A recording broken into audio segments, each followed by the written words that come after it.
Hai, Shalom, selamat pagi anak-anakku kelas 6. Apa kabar hari ini? Sehat? Ya, berharap semua dalam keadaan sehat. Dan ingat, yang paling penting adalah tetap menjaga kesehatan. Nah, baik anak-anak, jumpa lagi kita hari ini. Dalam minggu ini, hari pertama dalam minggu ini dalam pembelajaran bahasa Indonesia. Nah, anak-anak, minggu ini kita masuk di tema 5 ya. Di tema 5 subtema 1. Jadi mari anak-anak siapkan dulu buku penanya jilid 6B. Jilid 6B, buka di tema 5 subtema 5. Nah, jika sudah, kita mulai. Bu Guru berharap anak-anak memperhatikan dengan baik penjelasan demi penjelasan. Ya, kita mulai di PB1. PB1 kita masuk di KD 3.6, mengenal formulir kegiatan. Mengenal formulir kegiatan. Saat mendaftar masuk sekolah atau mengikuti kegiatan, kamu diharuskan mengisi formulir pendaftaran. Formulir adalah secari kertas yang berisi pertanyaan-pertanyaan tentang data diri. Formulir diisi sesuai dengan data diri yang sebenarnya. Jadi anak-anak untuk mengikuti suatu kegiatan biasanya kita disuruh mengisi formulir, atau pada saat anak-anak mendaftar masuk sekolah, tentunya harus mengisi formulir pendaftaran dulu, ya. Formulir pendaftaran masuk sekolah atau formulir penerimaan siswa baru itu biasanya harus mengisi itu dulu. Kemudian ketika anak-anak mengikuti suatu lomba, itu juga harus mengisi formulir pendaftaran dulu. Jadi itu ya. Jadi formulir itu secari kertas atau kertas yang berisi pertanyaan-pertanyaan tentang data diri. Jadi formulir itu diisi tentang data diri kita, nama, asal sekolah. Biasanya kalau mengikuti kegiatan seperti itu ya. Kalau kegiatan perlombaan, nama, asal sekolah, ya, seperti itu. Dan lain-lain. Ya, mari kita lihat contoh formulir. Nah, umumnya data diri yang harus diisi dalam formulir adalah sebagai berikut. Yang pertama tuh tadi nama, kemudian tempat tanggal lahir, umur, kelas, alamat, dan hobi. Jadi ini adalah hal-hal yang biasanya diisi dalam formulir. Nah, berikutnya petunjuk mengisi formulir. Untuk menjadi anggota sebuah organisasi atau ekstrakurikuler, seseorang harus mengisi formulir keanggotaan terlebih dahulu.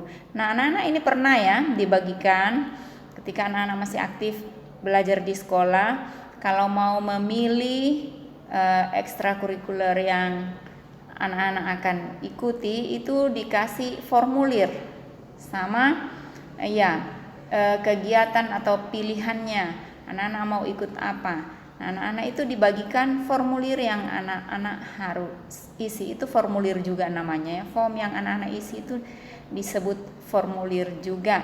Nah, formulir diisi dengan menuliskan data diri yang sebenarnya dan sesuai dengan kolom yang harus diisi. Jadi itu pengisiannya harus sesuai dengan kolom yang harus diisi. Ada petunjuknya di situ. Nah, umumnya formulir dilengkapi dengan petunjuk pengisian formulir. Nah, itu tadi. Jadi ada petunjuk pengisiannya. Tujuannya untuk memudahkan pengisi formulir dalam mengisi formulir. Jadi petunjuk itu untuk memudahkan anak-anak atau memudahkan kita dalam pengisian formulir. Nah, contoh formulir. Nah, di sini ada contoh formulir dan petunjuk pengisiannya. Ini formulir pendaftaran atau kegiatan ekstrakurikuler. Nah, seperti ini ya. Ada nama lengkap, umur, kelas, dan nomor induk siswa. Kemudian jenis ekstrakurikuler yang akan diikuti. pilihan 1, pilihan 2. Nah, ini pernah ya disuruh isi anak-anak ya. Anak-anak mau pilih apa gitu ya. Pilihannya apa, kegiatan ekstrakurikuler yang anak-anak pilih. Di situ anak-anak ini pernah isi nih. Nah, kemudian petunjuk pengisian formulir. Isilah formulir dengan nama lengkap, isilah formulir dengan huruf besar. Tulislah alamat rumah dengan lengkap dan dengan mencantumkan kode pos. Tulislah tujuan mengikuti kegiatan tersebut. Jadi setelah memilih kegiatan apa yang anak-anak harus isi, kemudian tuliskan tujuannya. Apa tujuan anak-anak mengikuti kegiatan tersebut. Setelah itu baru tanda tangan disertai nama lengkap. Jadi di bagian bawah itu tadi ya di tanda tangani lalu diberi nama lengkap. Nah, oke. Kemudian melengkapi formulir dengan data diri. Formulir diisi dengan data diri sesuai dengan keadaan yang sebenarnya. Jadi itu tadi, formulir itu harus diisi dengan data diri dengan keadaan yang sebenarnya, tidak boleh direkayasa ya. Biasanya umur, kalau misalnya umurnya 15 tahun, 10 tahun ya tulis 10 tahun, jangan diganti-ganti. Jadi tulis data diri yang sebenarnya. Nah, pada umumnya formulir memerlukan data diri berupa nama, tempat tanggal lahir dan alamat. Jadi ini harus diberikan atau ditulis sesuai data diri yang sebenarnya. Nama, alamat juga tidak boleh dipalsukan atau tidak boleh dirubah-rubah. Kemudian tanggal lahir ya, itu ditulis sesuai data diri yang sebenarnya. Data yang diperlukan dalam mengisi formulir berbeda-beda sesuai kegunaan formulir yang dipilih. Jadi tergantung jenis formulir ya yang diisi, yang dipilih. Jadi pengisian data itu berbeda-beda, tidak sama. Jadi ada perbedaannya. Nah, lihat ini.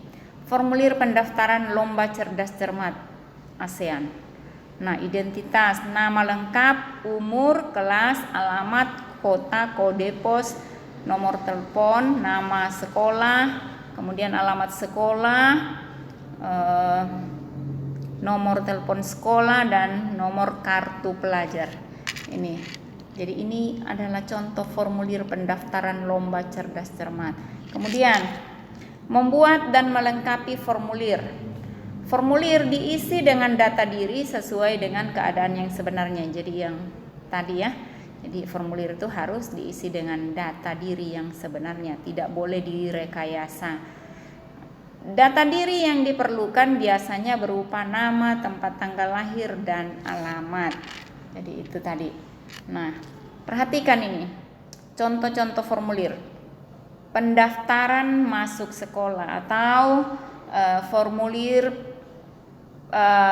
penerimaan peserta didik baru atau penerimaan siswa baru.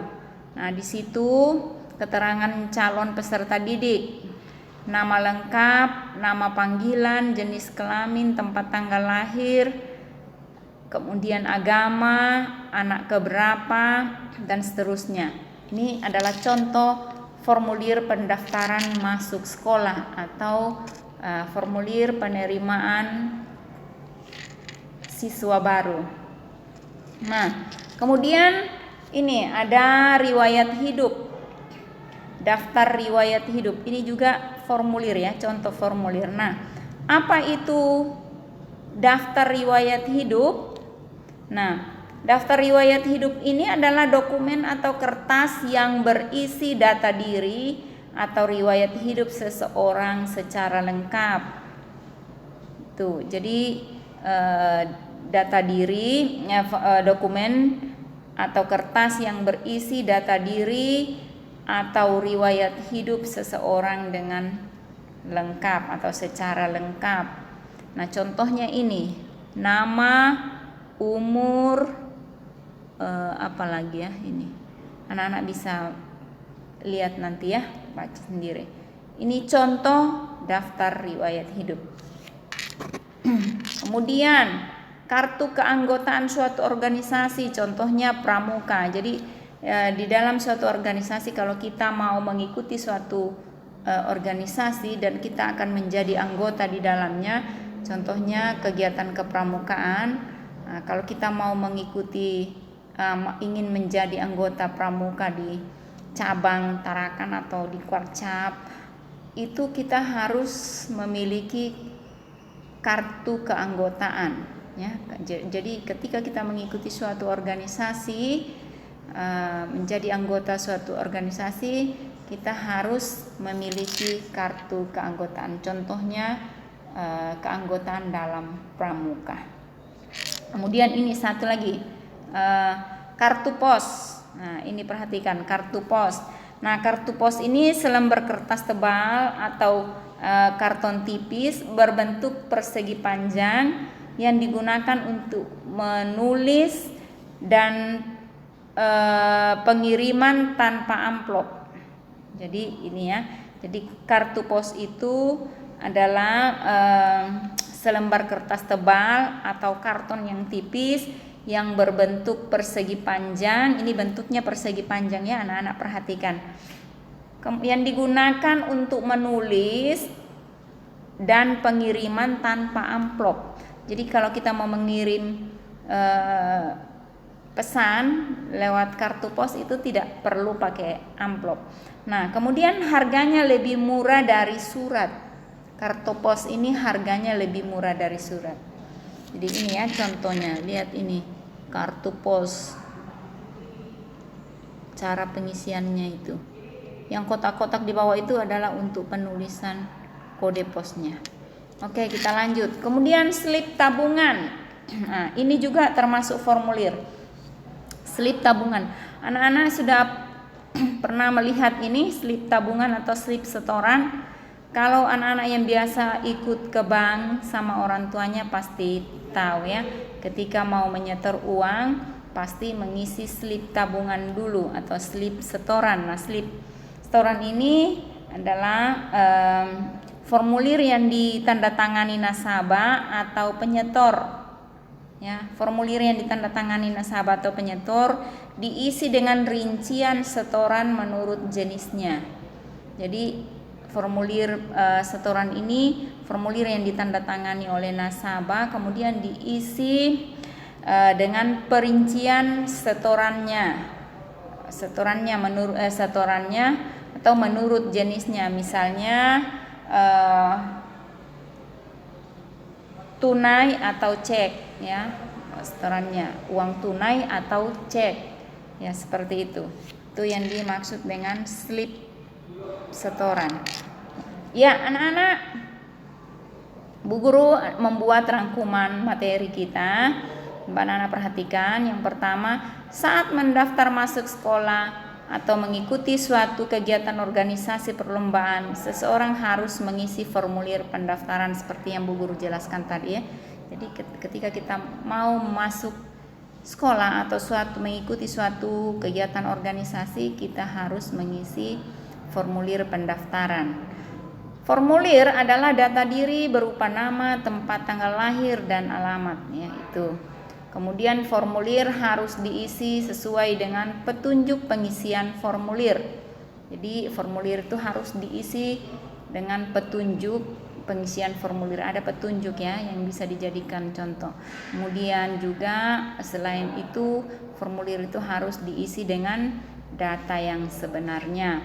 Nah, ada bermacam-macam jenis formulir. Contohnya formulir pendaftaran. Nah, itu tadi yang Bu jelaskan di awal. Ketika kita mau masuk ke sekolah atau melanjutkan pendidikan di tingkat yang lebih atas, itu kita pasti diberi formulir yang harus kita isi. Disebut formulir penerimaan siswa baru. Kemudian ada bermacam-macam jenis formulir. Contohnya formulir pendaftaran, itu tadi yang Bu Guru jelaskan. Kemudian kartu keanggotaan. Nah, ini juga tadi yang Bu Guru jelaskan. Misalnya ingin menjadi anggota pramuka ya, atau kita masuk di suatu organisasi, yaitu menjadi anggota pramuka. Itu ada formulir yang harus diisi. Kemudian daftar riwayat hidup. Nah, itu tadi. Jadi riwayat hidup tadi itu apa? Dokumen atau kertas yang berisi data diri atau riwayat hidup seseorang dengan lengkap.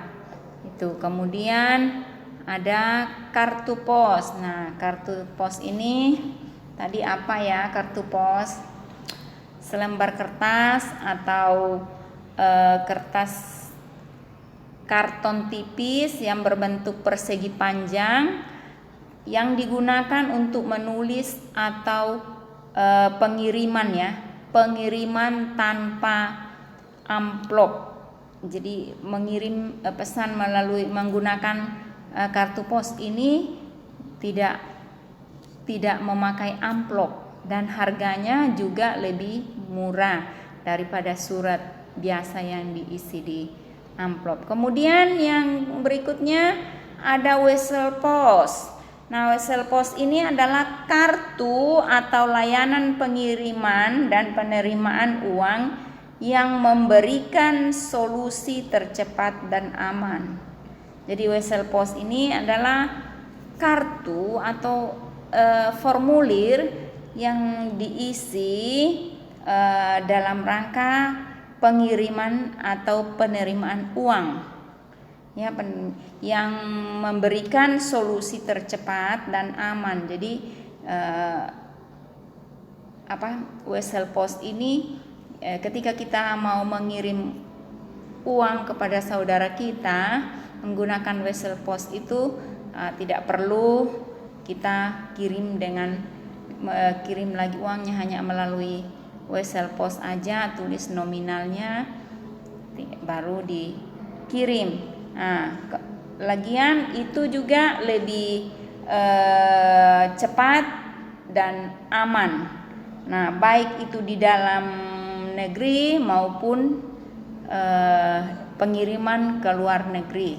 Jadi wesel pos ini sangat mudah ya, mudah dilakukan.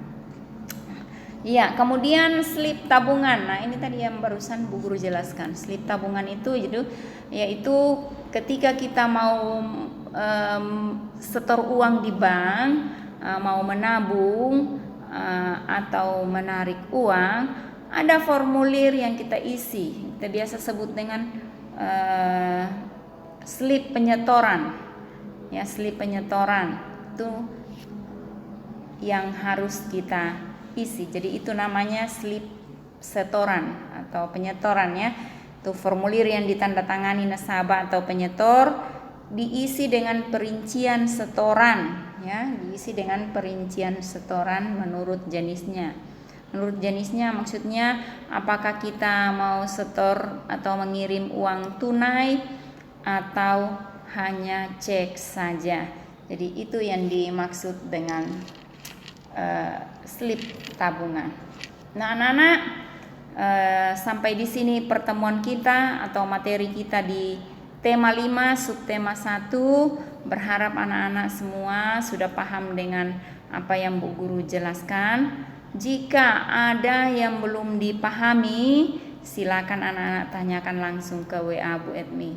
Bu Edmi akan jelaskan kembali. Sekali lagi, jika ada hal-hal yang belum dipahami, silakan anak-anak tanyakan ke WA Bu Edmi. Bu Edmi akan menjelaskan kembali.